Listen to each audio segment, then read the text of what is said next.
One of the commonalities that the researchers found was that in families where there was maybe 4 or 5 young people in the family, 3 or 4 of those people that had grown up in that environment had ended up in jail or had been involved, addicted to drugs or alcohol. What they also found was maybe there was a young person in that family that also had succeeded, had become a school teacher or had become a lawyer or a doctor or a police officer. So they changed their focus around, why did that other young person succeed?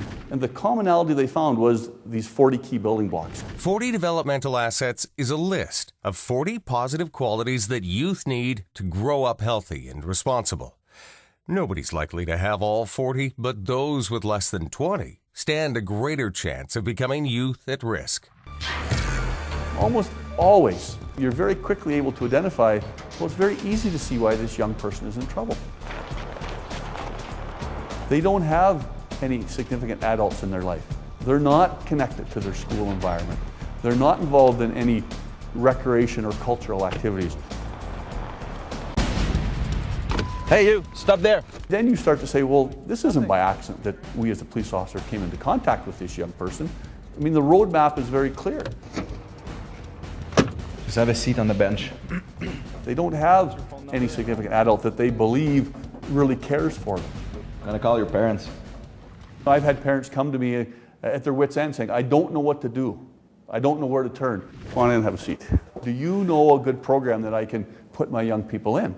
I will very quickly say, well, let's go through this list of 40 assets and find out where are the strengths and weaknesses of your young person. The teenagers will say, Mom, you hardly ever talk to me. Go. How much time do you spend with your children? Do you eat meals with your children? Or do you let your teenage children just go play Xbox in the basement and you don't go talk to them? Hey Michael, you okay if I join you? Yeah, that's All good. right. We like to blame video games as being the part of the problem. I tell parents, go play the video games with your children. Talk to them when you're playing video games. It doesn't have to be a negative. It can be a positive thing. Young people like playing video games. Use that constructively as opposed to a negative in a young person's life. And to switch your player is the same as pass when you don't have the puck. To succeed in life, it's vital that our youth have adults other than their parents, who they feel support and care for them. So you can't talk to your parents about stuff that has to do with them. Sometimes you can't, you can't have the same kind of talks with your parents as you can with another adult that you trust. It's a different kind of relationship and it's good to have both. You connect more with an adult when they actually do care about what goes on in your life. The message that I would like to give to every adult in St. Albert is, it starts with you. How's your basketball game? As neighbors, as coaches, we have an opportunity to have an influence in those young people's lives by building those relationships and taking the time to care and nurture young people beyond their family life. They're nice. Yeah, they are.